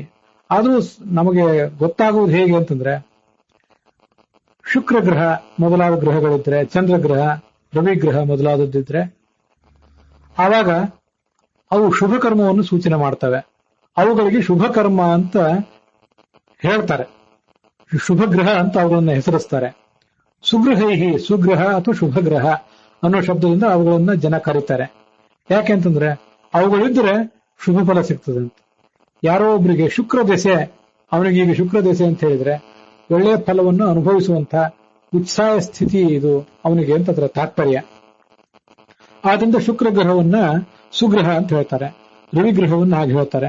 ಎಲ್ಲವನ್ನು ಕೂಡ ಆ ತರ ಹೇಳುವಂತ ಒಂದು ರೂಢಿ ಇದೆ ಈ ಜಗತ್ತಿನಲ್ಲಿ. ಅದರಂತೆ ಶನಿ, ರಾಹು, ಕೇತು ಮೊದಲಾದವುಗಳನ್ನೆಲ್ಲ ದುಷ್ಟ ಗ್ರಹಗಳು ಅಂತ ಹೇಳುವ ರೂಢಿ ಇದೆ. ದುಷ್ಕೃತಸ್ಯ ಅಶುಭೈರೇವ ಅಶುಭೈ ಗೃಹೈ ಸಮವಾಯೋ ಭವೇದಿತಿ. ಆದರೆ ವಸ್ತುತಃ ಯಾವ ಗ್ರಹವೂ ತಾನಾಗಿಯೇ ಮತ್ತು ಪೂರ್ಣವಾಗಿಯೇ ದುಷ್ಟಗ್ರಹವೂ ಅಲ್ಲ, ಸದ್ಗ್ರಹವೂ ಅಲ್ಲ. ಶನಿಯೂ ಕೂಡ ನಮ್ಮ ಸಾಧನೆಯಲ್ಲಿ ಪಾತ್ರ ವಹಿಸುವಂತಹ ದೊಡ್ಡ ದೇವತೆ. ರಾಹು, ಕೇತು ಇತ್ಯಾದಿ ಎಲ್ಲಾ ದೇವತೆಗಳು ಕೂಡ ಹಾಗೇ ಇದ್ದಾರೆ. ಇದನ್ನ ಅನೇಕ ಜ್ಯೋತಿಷಿಗಳ ಜೊತೆ ಸಮಾಲೋಚನೆ ಮಾಡಿದಾಗ ನನಗೆ ಕಂಡು ಬಂದದ್ದು. ರಾಹು, ಕೇತುಗಳು ಇತ್ಯಾದಿಗಳು ದುಷ್ಟಗ್ರಹಗಳು, ಅದರಿಂದ ದುಷ್ಫಲ ಅಂತೆಲ್ಲ ನಾವು ಹೇಳ್ತೀವಲ್ಲ. ರಾಹು, ಕೇತು ಸಂಧಿ ಶಾಂತಿ ಇತ್ಯಾದಿಗಳನ್ನು ಮಾಡಿಸ್ಕೋತಾ ಇರ್ತಾರಲ್ಲ. ಕೆಲವರ ಜಾತಕದಲ್ಲಿ ಈ ರಾಹುವಿನ ಅಥವಾ ಕೇತುವಿನ ಒಂದು ನಿರ್ದಿಷ್ಟವಾದಂತಹ ಸ್ಥಿತಿ, ಅವರಿಗೆ ಸಂಬಂಧಪಟ್ಟ ಸ್ಥಿತಿ ಎಲ್ಲವೂ ಒಂದೇ ರೀತಿಯಾಗಿರೋದಿಲ್ಲಲ್ಲ. ಅದಕ್ಕೂ ಬೇರೆ ಬೇರೆ ಯೋಗಗಳು, ಕೋನ ಯೋಗ ಇತ್ಯಾದಿ ಬೇರೆ ಬೇರೆ ಲಕ್ಷಣಗಳನ್ನು ಜ್ಯೋತಿಷಿಗಳು ಹೇಳ್ತಾರಲ್ಲ. ಅಂಥದ್ರಲ್ಲಿ ಕೆಲವು ಬಾರಿ ಈ ರಾಹು ಅಥವಾ ಕೇತುವಿನಿಂದಾಗಿ ಆ ಜಾತಕನಾದ ವ್ಯಕ್ತಿಗೆ ಒಂದು ಪ್ರತ್ಯುತ್ಪನ್ನ ಮತಿತ್ವ, ತೀವ್ರವಾದಂತಹ ಆಲೋಚನಾ ಶಕ್ತಿ, ವಿಮರ್ಶಾ ಶಕ್ತಿ ಇಂಥದ್ದು ಕೂಡ ಬಂದಿರ್ತದಂತೆ. ಕೆಲವು ಬಾರಿ ಮತ್ತೆ ಕೆಲವು ಜಾತಕರಿಗೆ ಅವರಿಂದಾಗಿ ದುಷ್ಫಲ ಬರುವುದೂ ಇದೆ, ಇಲ್ಲ ಅಂತಲ್ಲ. ಅನೇಕ ಬಾರಿ ಜ್ಯೋತಿಷಿಗಳನ್ನ ಸಮಾಲೋಚಿಸಿದಾಗ ಕೆಲವು ಬಾರಿ ನನ್ನ ವಿಷಯಗಳ ಕುರಿತಾಗಿ, ಅನೇಕ ಬಾರಿ ಬೇರೆಯವರ ವಿಷಯದ ಕುರಿತಾಗಿಯೇ ಕೇವಲ ಜ್ಯೋತಿಷ್ಯವನ್ನು ಅಭ್ಯಾಸ ಮಾಡಬೇಕು.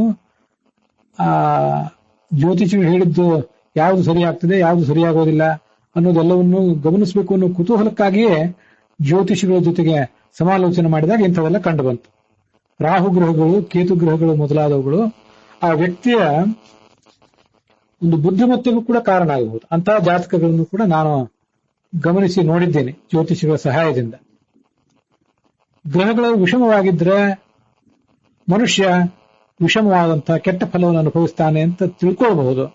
ಗ್ರಹಗಳು ಸಮವಾಗಿದ್ರೆ ಆತ ಹಿಂದೆ ಮಾಡಿದಂತಹ ಸತ್ಫಲಗಳನ್ನೇ ಅನುಭವಿಸ್ತಾನೆ ಅಂತ ಗೊತ್ತಾಗ್ತದೆ. ಕೇವಲ ಗ್ರಹ ನಕ್ಷತ್ರಂ ನಕರೋತಿ ಶುಭಾಶುಭಂ. ಒಳ್ಳೆಯದನ್ನಾಗಲಿ ಕೆಟ್ಟದನ್ನಾಗಲಿ ಕೇವಲ ಗ್ರಹವಾಗಲಿ ನಕ್ಷತ್ರ ಆಗಲಿ ಮಾಡೋದಿಲ್ಲ. ಸರ್ವಮಾತ್ಮಕೃತಂ ಕರ್ಮ, ಕರ್ಮದಿಂದಲೇ ಎಲ್ಲವೂ ಆಗುವುದು. ಲೋಕವಾದೋ ಗ್ರಹ ಐತಿ, ಜನ ಗ್ರಹದಿಂದ ಹೀಗಾಯಿತು ಅಂತ ಶನಿ ಇತ್ಯಾದಿಗಳ ಬಗ್ಗೆ ಬೈತಾರೆ. ಮತ್ತೆ ನಮಗಿದು ಗೊತ್ತಿದೆ, ಶನಿ ಕೆಟ್ಟದನ್ನು ಮಾಡುವವನಾದ್ರಿಂದ ಈ ಜಗತ್ತಿನಲ್ಲಿ ಯಾರು ಕೆಟ್ಟದ ಮಾಡಿದರೆ ಇವನೊಬ್ಬ ಶನಿ ಅಂತ ನನಗೆ ಬೆನ್ನಟ್ಟಿದ್ದಾನೆ ನನ್ನನ್ನ ಅಂತ ಒಬ್ಬ ವ್ಯಕ್ತಿಯನ್ನು ಬೈಲಿಕ್ಕೂ ಕೂಡ ಶನಿ ಎನ್ನುವ ಶಬ್ದವನ್ನ ಕೆಲವು ಬಾರಿ ಪ್ರಯೋಗ ಮಾಡ್ತಾರೆ. ಕೆಲವು ಬಾರಿ ಇಬ್ಬರು ವ್ಯಕ್ತಿಗಳು ಯಾರಾದರೂ ತೊಂದರೆ ಕೊಡ್ತಾ ಇದ್ದಾರೆ, ಇವರಿಬ್ರು ರಾಹುಕೇತುಗಳು ನಮಗೆ ತೊಂದರೆ ಕೊಡ್ತಾ ಇದ್ದಾರೆ ಅಂತ ಹಾಗೂ ಪ್ರಯೋಗ ಮಾಡ್ತಾರೆ. ಇದು ಲೋಕದ ಒಂದು ವದಂತಿ ಮಾತ್ರ. ಗ್ರಹಗಳು ಬೇರೆನೇ ಆಗಿವೆ. ಪೃಥಕ್ ಗ್ರಹ ಪೃಥಕ್ ಕರ್ತ, ಅದನ್ನು ಮಾಡುವಂತ ಕರ್ತೃವು ಕೂಡ ಬೇರೆ ಬೇರೆನೇ ಆಗಿದ್ದಾನೆ. ಆದ್ರಿಂದ ನಮ್ಮ ಕರ್ಮವನ್ನು ಮಾಡಿಸುವವರು ಆ ಗ್ರಹಗಳಲ್ಲ, ನಮಗೆ ಶುಭಾಶುಭ ಕೊಡುವವರು ಅವರಲ್ಲ, ಅದನ್ನು ಸೂಚನೆ ಮಾಡುವವರು ಮಾತ್ರ ಆಗಿದ್ದಾರೆ. ಈ ದೇವತೆಗಳಿಂದಲೇ, ಗ್ರಹಾಭಿಮಾನಿ ದೇವತೆಗಳಿಂದಲೇ ಎಲ್ಲವೂ ಆಗ್ತದೆ ಅಂತ ಅನ್ನೋದು ಕರ್ಮ ಸಿದ್ಧಾಂತಕ್ಕೆ ತೀರಾ ವಿರುದ್ಧವಾದಂತಹ ಒಂದು ವಾದ. ಕರ್ಮ ಸಿದ್ಧಾಂತ ಮತ್ತು ಜೀವ ಸ್ವಭಾವವಾದ. ಆಯಾ ಜೀವ ಏನೇನು ಸ್ವಭಾವವನ್ನು ಪಡೆದಿದ್ದಾನೆ ಆ ಸ್ವಭಾವವೇ ಪರಮಾತ್ಮನ ಪ್ರೇರಣೆಯಿಂದ ವ್ಯಕ್ತ ಆಗ್ತಾ ಹೋಗ್ತದೆ. ನಾವು ಅದನ್ನು ಮೊನ್ನೆ ನೋಡಿದ್ದೇವೆ. ಬ್ರಹ್ಮಾದೇಹ ಸರ್ವಜೀವಾಹ ಬ್ರಹ್ಮಾದ್ಯ ಸರ್ವಯೇವೈತೆ ಜೀವ ಭಿನ್ನ ಸ್ವಭಾವಕಾಹ. ಎಲ್ಲರೂ ಭಿನ್ನ ಭಿನ್ನವಾದ ಸ್ವಭಾವವುಳ್ಳವರು. ಯಥಾ ಶಾಲ್ಯಾದಿ ಬೀಜಾನಿ ಭಿನ್ನ ವೀರ್ಯಾಣಿ ಸರ್ವಶಃ. ಅವನವನ ಸ್ವಭಾವದಿಂದಾಗಿಯೇ ಭಗವಂತ ಅವನನ್ನು ಆ ರೀತಿಯಾಗಿ ಪ್ರೇರಿಸ್ತಾನೆ. ಅವನ ಕರ್ಮದಿಂದಾಗಿಯೇ ಆತ ಫಲಗಳನ್ನು ಅನುಭವಿಸ್ತಾ ಹೋಗ್ತಾನೆ ಅನ್ನುವ ವಾದ ಏನಿದೆ, ಈ ತತ್ವವಾದ, ಅದಕ್ಕೆ ವಿರುದ್ಧ ಗ್ರಹಗಳಿಂದ ಎಲ್ಲವೂ ಆಗ್ತದೆ ಅಂತ. ಅದರಿಂದ ಗ್ರಹ ಏನನ್ನು ತಾನಾಗೆ ಮಾಡುವುದಿಲ್ಲ ಅಂತ ತಪ್ಪು ಕಲ್ಪನೆಯನ್ನು ಯಾರು ಕೂಡ ಇಟ್ಕೊಳ್ಬಾರದು.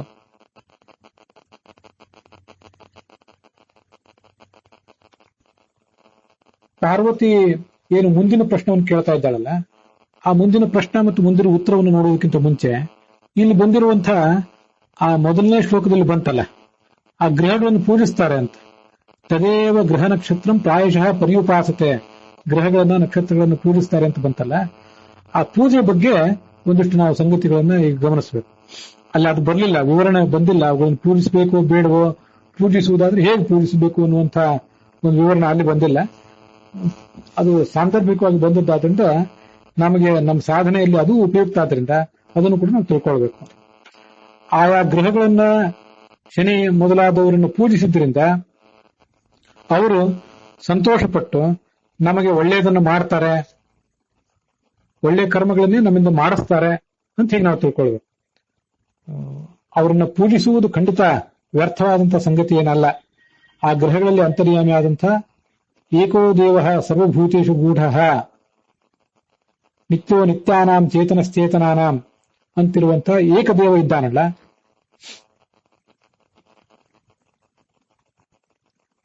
ಪ್ರಾಣಾವೈ ಸತ್ಯಂ ತೇಷಾಮೇಷ ಸತ್ಯಂ ಇತ್ಯಾದಿ ವೇದವಾಕ್ಯಗಳಲ್ಲಿ ಯಾರು ಪ್ರತಿಪಾದಿತನಾಗಿದ್ದಾನಲ್ಲ, ಎಲ್ಲಾ ಗ್ರಹಗಳಲ್ಲಿಯೂ ನಕ್ಷತ್ರಗಳಲ್ಲಿಯೂ ಆ ಅಂತರ್ಯಾಮಿಯಾಗಿದ್ದು ಅವುಗಳೆಲ್ಲವನ್ನೂ ನಿಯಂತ್ರಿಸುವಂಥವನು, ಮತ್ತೆ ಆಯಾ ಗ್ರಹಗಳ ಮೂಲಕ ನಮ್ಮ ಒಳಿತನ್ನ ಕೆಡಕನ್ನ ಸೂಚನೆ ಮಾಡುವಂತವನು ಭಗವಂತನೇ ಆಗಿದ್ದಾನೆ. ಆದ್ರಿಂದ ಆಯಾ ಗ್ರಹಗಳನ್ನು ನಕ್ಷತ್ರಗಳನ್ನು ಪೂಜಿಸುವಾಗ ನಮ್ಮಿಂದ ಸತ್ಕರ್ಮವನ್ನು ಮಾಡಿಸಿ ದುಷ್ಕರ್ಮವನ್ನ ಮಾಡಿಸದೆ ನಮ್ಮನ್ನ ಪಾಲಿಸಿರಿ ಅಂತ ಗ್ರಹಗಳ ಅಂತರ್ಯಾಮಿ ಆದಂತಹ ಭಗವಂತನನ್ನ ಯಾವತ್ತೂ ಕೂಡ ಸಾಧಕನಾದವನು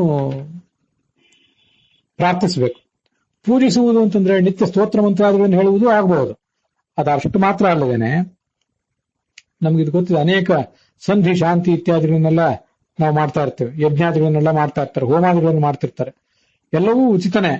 ಅದೆಲ್ಲವನ್ನು ಮಾಡಿ ಆಯಾ ಗ್ರಹಗಳ ಅಂತರ್ಯಾಮಿ ಆದ ಭಗವಂತನನ್ನ ನಾವು ನಮ್ಮಿಂದ ಯಾವತ್ತೂ ಸತ್ಕರ್ಮವನ್ನು ಮಾಡಿಸಿ ದುಷ್ಕರ್ಮವನ್ನು ಮಾಡಿಸಬೇಡಿ ಅಂತ ಪ್ರಾರ್ಥಿಸಬೇಕು. ಗ್ರಹಗಳೇ ಆಗಲಿ, ಗ್ರಹಗಳ ಅಂತರ್ಯಾಮಿಯಾದ ಭಗವಂತನೇ ಆಗಲಿ ಬೇಕಾಬಿಟ್ಟಿಯಾಗಿ ನಮ್ಮ ಒಳಿತು ಕೆಡುಕುಗಳಿಗೆ ಕಾರಣರಾಗೋದಿಲ್ಲ ಅಂತ ಅನ್ನೋದನ್ನ ತಿಳ್ಕೊಳ್ಬೇಕು. ಅದರಿಂದ ಆ ಪೂಜೆಯು ಕೂಡ ಏನು ವ್ಯರ್ಥವಾದ್ದಲ್ಲ. ಪಾರ್ವತಿ ಕೇಳ್ತಾಳೆ 10ನೇ ಶ್ಲೋಕದಲ್ಲಿ, ಭಗವನ್ ವಿವಿಧಂ ಕರ್ಮ ಕೃತ್ವ ಜಂತು ಶುಭಾಶುಭಂ. ಅನೇಕ ತಪ್ಪು ಮತ್ತೆ ಸರಿ ಇತ್ಯಾದಿ ಕರ್ಮಗಳನ್ನು ಮಾಡ್ತಾನಲ್ಲ, ಜನ್ಮಾಂತರದಲ್ಲಿ ಮೊದಲು ಯಾವುದನ್ನು ಅನುಭವಿಸ್ತಾನೆ? ಕಿಂ ತಯೋ ಪೂರ್ವಕತರಂ ಭುಂಕ್ತೆ ಜನ್ಮಾಂತರೇ ಪುನಃ. ಮೊದಲು ಯಾವುದನ್ನು ಅನುಭವಿಸ್ತಾನೆ? ಅದ್ರ ಕುರಿತಾಗಿ ಒಂದಿಷ್ಟು ವಿವರಣೆಗಳನ್ನು ಹೇಳು ಅಂತ ಅವಳು ಕೇಳ್ತಾ ಇದ್ದಾಳೆ. ಅದಕ್ಕೆ ಮಹೇಶ್ವರ ಹೇಳ್ತಾನೆ, ಸ್ಥಾನೇ ಸಂಶಯಿತಂ ದೇವಿ. ಅಲ್ಲಿ ಸಂಶಯಿತುಂ ಅಂತ ಪಾಠಕ್ಕಿಂತ ಸ್ಥಾನೇ ಸಂಶಯಿತಂ ಅಂತ ಪಾಠ ಇರುವುದೇ ಯೋಗ್ಯ. ವಾವಿಳ್ಯ ರಾಮಸ್ವಾಮಿ ಶಾಸ್ತ್ರಿಗಳ ಪಾಠದಲ್ಲಿ ಸಂಶಯಿತಂ ಅಂತ ಇದೆ. ಸಂಶಯಿತಂ ಅಂತಾನೆ TR ಕೃಷ್ಣಾಚಾರ್ಯ ಪಾಠದಲ್ಲಿ ಕೂಡ ಕಾಣಿಸ್ತದೆ. ಸಂಶಯಿತಂ ಅಂತಂದ್ರೆ ಸಂಶಯ ಪಟ್ಟಿರುವುದು, ಪಡುವಿಕೆ ಅಂತ ಹೀಗೆ ಅರ್ಥ ಆಗ್ತದೆ ಅದಕ್ಕೆ. ಅಥವಾ ಅಕ್ತ ಪ್ರತ್ಯಯಕ್ಕೆ ಭಾವೇಕ್ತ ಅಂತ ಇಟ್ಕೊಂಡ್ರೆ ಸಂಶಯ ಅಂತಾನೆ ಅರ್ಥನೇ ಆಗ್ತದೆ. ಸಂಶಯಿತುಂ ಅಂದ್ರೆ ಅದು ತುಮನ್ ಪ್ರತ್ಯಯ ಅಂತ ಆಗ್ತದೆ. ತುಮನ್ ಪ್ರತ್ಯಯವಂತವಾದ ಶಬ್ದಕ್ಕೆ ಅಲ್ಲಿ ಅಷ್ಟು ಸರಿಯಾದಂತ ಹೊಂದಾಣಿಕೆ ಇಲ್ಲ. ಆ ಪಾಠವನ್ನ ನಾವು ತಿದ್ದಿಕೊಳ್ಳುವುದು ಒಳ್ಳೆಯದು. ಕೆಲವರು ಅಶುಭವನ್ನು ಮೊದಲು ಅನುಭವಿಸ್ತಾರೆ. ಇದು ಅಶುಭವನ್ನು ಮೊದಲು ಅನುಭವಿಸಿ ಶುಭವನ್ನು ಆಮೇಲೆ ಅನುಭವಿಸ್ತಾನೆ ಅಂತ ಕೆಲವರು ಹೇಳ್ತಾರೆ. ಇನ್ನ ಕೆಲವರು ಶುಭವನ್ನು ಮೊದಲು ಅನುಭವಿಸಿ ಅಶುಭವನ್ನು ಆಮೇಲೆ ಅನುಭವಿಸುವುದು ಅಂತ ಹೇಳ್ತಾರೆ. ಮಿಥ್ಯಾ ತದುಭಯಂ ಪ್ರೋಕ್ತಂ ಕೇವಲಂ ತದ್ ಬ್ರವೀಮಿತೆ. ಇವರು ಹೇಳುವುದೆಲ್ಲವೂ ಕೂಡ ತಪ್ಪಾಗಿದೆ, ಇದ್ಯಾವುದೂ ಸರಿ ಇಲ್ಲ, ನಿನಗೆ ಅದರ ಕುರಿತಾಗಿ ಈಗ ವಿವರಣೆ ಹೇಳ್ತೇನೆ, ಅದನ್ನು ಕೇಳು.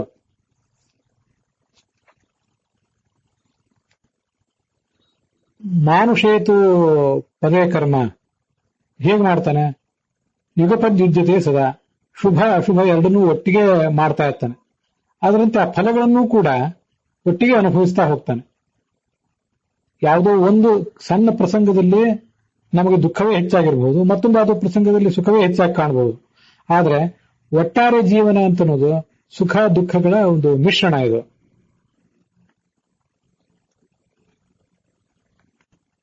ಭಾಗವತ್ ತಾತ್ಪರ್ಯದಲ್ಲಿ ಒಂದು ಶ್ಲೋಕ ನೆನಪಿಗೆ ಬರ್ತದೆ. ದುರ್ದುಃಖಮಿತಿ ವಿಜ್ಞೇಯಂ ಖಂ ಸುಖಂ ಚ ತಯೋದ್ಯತಃ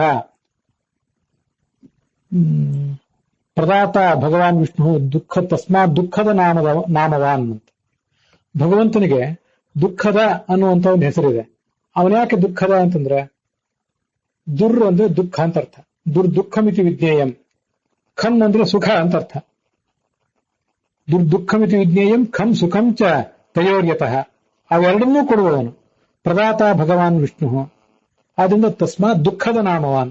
ಭಗವಂತನ ನನಗೆ ದುಃಖ ಕೊಟ್ಟಿಯಲ್ಲ, ಯಾವತ್ತೂ ದುಃಖನೇ ಕೊಡ್ತಾ ಇದೆಯಲ್ಲ ಅಂತ ನಾವೇನಾದ್ರು ನಿಂದಿಸಿದ್ರೆ ನಮಗೆ ಗೊತ್ತಿಲ್ಲದಿರುವಂತೆ ನೀನು ದುಃಖವನ್ನು ಕೊಟ್ಟಿದ್ದಿ ಸುಖವನ್ನು ಕೊಟ್ಟಿದ್ದಿ ಅಂತ ಹೇಳಿದಂತೇನೆ. ಯಾಕಂದ್ರೆ ಆ ದು ಅನ್ನೋದು ದುಃಖವನ್ನು ಹೇಳಿದ್ರೆ ಖ ಅನ್ನೋದು ಸುಖವನ್ನು ಹೇಳ್ತದೆ. ಆದ್ರಿಂದ ಭಗವಂತ ಎರಡನ್ನೂ ಕೊಟ್ಟೇ ಇದ್ದಾನೆ ಈ ಜಗತ್ತಿನಲ್ಲಿ. ಅತ್ಯಂತ ಕಷ್ಟದ ಜೀವಮಾನದಲ್ಲೂ ಕೂಡ ಯಾವುದೋ ಒಂದು ಸುಖದ ಗೆರೆ, ಸಣ್ಣ ಆಸೆ ಆದ್ರೂ ಇದ್ದೇ ಇರ್ತದೆ.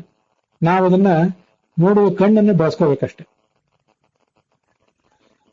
ಆ ಕ್ರಮವಾಗಿ ಸಮೃದ್ಧಿ, ನಷ್ಟ, ದುಃಖ, ಸುಖ ಇದನ್ನೆಲ್ಲವನ್ನೂ ಕೂಡ ಮನುಷ್ಯ ಅನುಭವಿಸ್ತಾನೆ ಹೋಗ್ತಾನೆ. ಧನಾಢ್ಯರಾದವರಿಗೂ ದುಃಖ ಬರ್ತದೆ. ಇದನ್ನ ಆಲೋಚನೆ ಮಾಡಬೇಕು. ಈ ಬಹಳ ವಿಶಿಷ್ಟವಾದಂತಹ ಸಂಗತಿಗಳಿವೆಲ್ಲ. ನೋಡಿ, ನಮ್ಮ ಹತ್ರ ದುಡ್ಡಿಲ್ಲ, ನಾವು ಕಷ್ಟಪಡ್ತಾ ಇದ್ದೇವೆ. ಅವರೆಲ್ಲ ದುಡ್ಡಿದ್ದು ಉಳ್ಳವರು, ಅವ್ರು ಸುಖ ಪಡ್ತಾ ಇದ್ದಾರೆ ಅಂತ ನಾವು ಯಾರನ್ನೋ ನೋಡಿ ಅನ್ಕೋತೇವೆ. ದುಃಖಾನ್ಯನುಭವಂ ತ್ಯಾಜ್ಯಾಹ. ಅವರು ಅನೇಕ ತರದ ದುಃಖಗಳನ್ನ ಅನುಭವಿಸ್ತಾನೆ ಇರ್ತಾರೆ. ನಮಗದು ಅರಿವಿಗೆ ಬರೋದಿಲ್ಲ ಅಷ್ಟೇ. ದರಿದ್ರನಿಗೂ ಸುಖ ಇರ್ತದೆ, ನಮಗೂ ಒಂದು ಸುಖ ಇದೆ ಜೀವಮಾನದಲ್ಲಿ. ನಾವು ದರಿದ್ರರಿರಬಹುದು, ಆದ್ರೆ ನಮಗೂ ಒಂದು ಸುಖ ಇದೆ. ಏನ್ ಸುಖ ಇದೆ ಅಂತಂದ್ರೆ ಯಾವುದೋ ಒಂದು ಸುಖ ಆದ್ರೂ ಇದ್ದೇ ಇರ್ತದೆ. ಪೂರ್ಣ ದುಃಖ ಯಾರಿಗೂ ಕೂಡ ಇಲ್ಲ.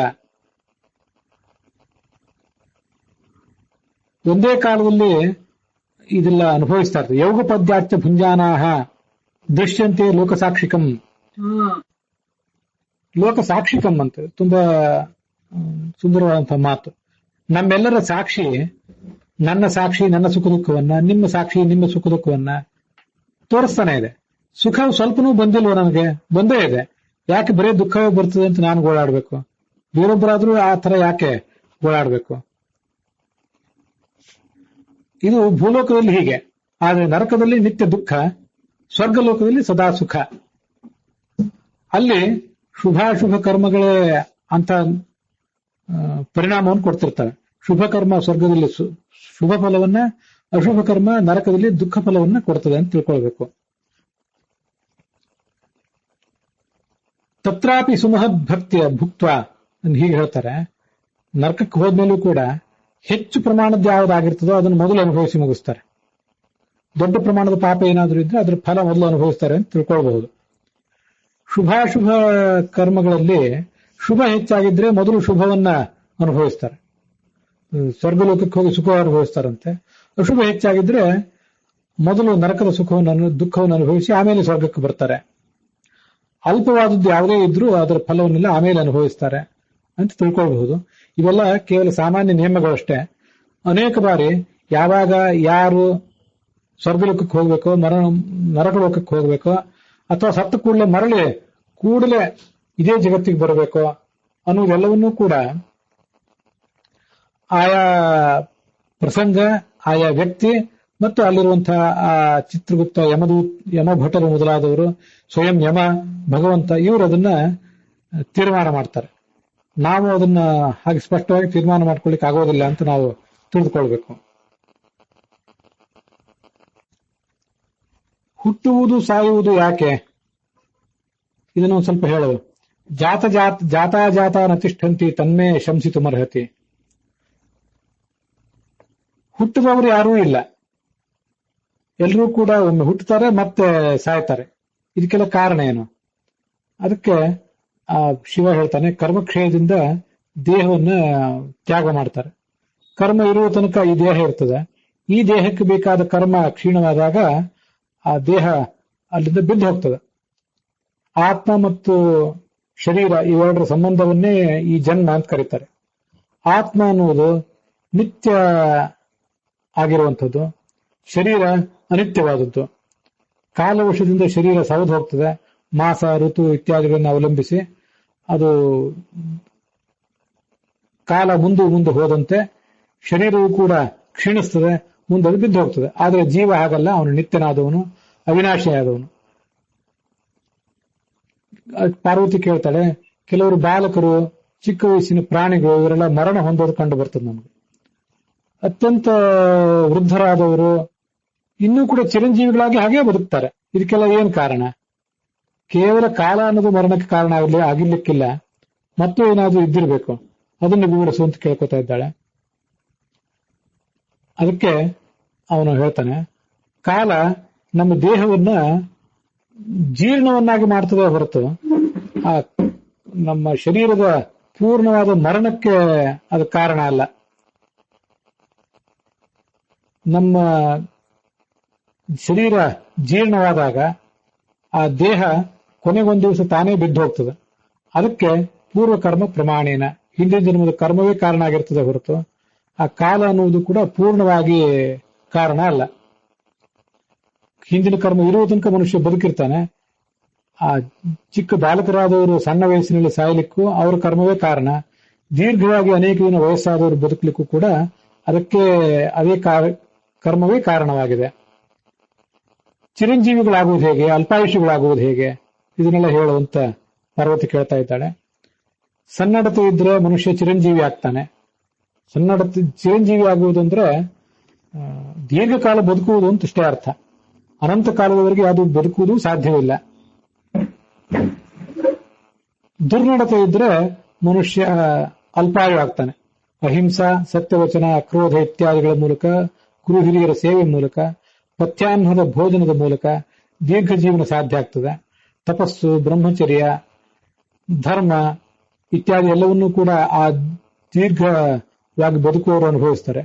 ಯಾರು ಪಾಪ ಕರ್ಮಿಗಳಿರ್ತಾರೆ, ಸುಳ್ಳನ್ನೇ ಆಡುವವರಿರ್ತಾರೆ, ಹಿಂಸಾಪ್ರಿಯರು, ಗುರುಗಳ ದ್ವೇಷಕ್ಕೆ ಪಾತ್ರರಾದವರು, ಧರ್ಮಕ್ರಿಯಾ ಶೂನ್ಯರು, ಶೌಚಹೀನರು, ನಾಸ್ತಿಕರು, ಘೋರವಾದಂತಹ ಕರ್ಮಗಳನ್ನು ಮಾಡುವಂತವರು, ಸದಾ ಮದ್ಯ ಮಾಂಸಾದಿಗಳನ್ನೇ ಅಪೇಕ್ಷೆ ಪಡ್ತಾ ಇರುವಂತವರು, ಗುರುದ್ವೇಷಿಗಳಾದವರು, ಇವರೆಲ್ಲರೂ ಕೂಡ ನರಕದಲ್ಲಿ ವಾಸ ಮಾಡ್ತಾರೆ.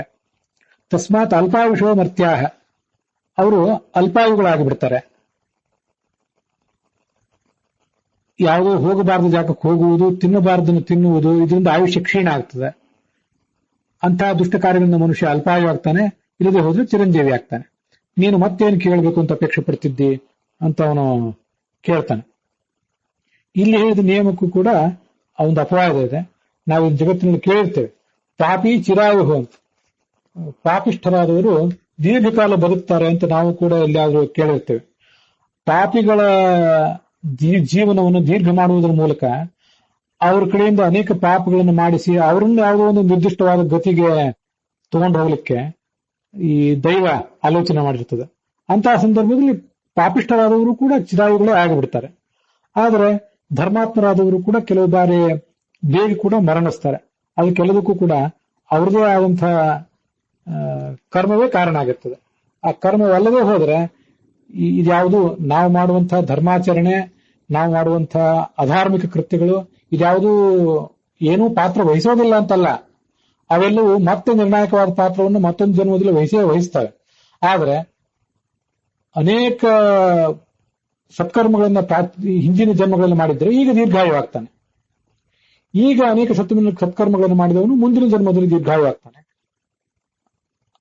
ಅನೇಕ ಪಾಪ ಕೃತ್ಯಗಳನ್ನು ಈ ಜನ್ಮದಲ್ಲಿ ಮಾಡ್ತಾ ಇದ್ದವನು ದೀರ್ಘಾಯುವಾಗಿ ಈ ಜನ್ಮದಲ್ಲಿ ಕೆಲವು ಬಾರಿ ಬದುಕಬಹುದು, ಕೆಲವು ಬಾರಿ ಆತ ಬೇಗ ಸತ್ತರೂ ಕೂಡ ಸಾಯಬಹುದು. ಅಂತೂ ಎಲ್ಲವೂ ಕೂಡ ಸತ್ಕರ್ಮ ಯಾವತ್ತೂ ವ್ಯರ್ಥ ಆಗೋದಿಲ್ಲ.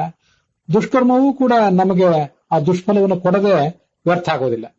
ನಾಸತೋ ವಿದ್ಯತೆ ಭಾವ. ಅಸತ್ತಾದಂತಹ ದುಷ್ಕರ್ಮ ಏನಿದೆ ಅದಕ್ಕೆ ಕೊನೆ ಇಲ್ಲ, ಅದರಿಂದ ಯಾವತ್ತೂ ಸತ್ಫಲ ಇಲ್ಲ. ನಾಭಾವೋ ವಿದ್ಯತೆ ಸತಃ. ಸತ್ಕರ್ಮ ಯಾವತ್ತೂ ವ್ಯರ್ಥವಾಗುವುದೂ ಇಲ್ಲ. ಮನುಷ್ಯನಿಗೆ ಒಂದಲ್ಲ ಒಂದು ದೃಷ್ಟಿಯಲ್ಲಿ ಅದು ಯಾವಾಗಾದ್ರೂ ಒಂದಲ್ಲ ಒಂದು ಕಾಲದಲ್ಲಿ, ಒಂದಲ್ಲ ಒಂದು ಪ್ರಸಂಗದಲ್ಲಿ ಅವನಿಗೇನು ಕೊಡಬೇಕೋ ಅದನ್ನ ಕೊಟ್ಟೇ ಕೊಡ್ತದೆ ಅಂತ ತಿಳ್ಕೊಳ್ಬೇಕು. ಆದ್ರಿಂದ ಇಲ್ಲಿ ಬಂದಿರುವಂತಹ ಎಲ್ಲಾ ನಿಯಮಗಳನ್ನು ಕೂಡ ಒಂದು ಅಪವಾದದಿಂದ ಕೂಡಿದ ನಿಯಮಗಳು ಅಂತ ನಾವು ಅರ್ಥ ಮಾಡ್ಕೊಳ್ಳುವುದೇ ಯೋಗ್ಯ. ಅಲ್ಲಿಗೆ ವಾವಿಳ್ಯ ರಾಮಸ್ವಾಮಿ ಶಾಸ್ತ್ರಿಗಳ ಪಾಠದಲ್ಲಿ 125ನೇ ಅಧ್ಯಾಯ ಅದರ 172 ಶ್ಲೋಕಗಳು ಸಮಾಪ್ತ ಆಗಿವೆ. ಅಧ್ಯಾಯ ಇನ್ನು ಮುಂದುವರೆದಿದೆ. ಇದು TR ಕೃಷ್ಣಾಚಾರ್ಯರ ಪಾಠದಲ್ಲಿ 225ನೇ ಅಧ್ಯಾಯ ಸಮಾಪ್ತವಾಗಿದೆ. ವೈಷ್ಣವ ಪಾಠದಲ್ಲಿ 209ನೇ ಅಧ್ಯಾಯ ಸಮಾಪ್ತವಾಗಿದೆ. ಇವತ್ತಿನ ಭಾಗವು ಕೂಡ ಇಲ್ಲಿಗೆ ಸಮಾಪ್ತಿಯನ್ನು ಕಂಡಿದೆ.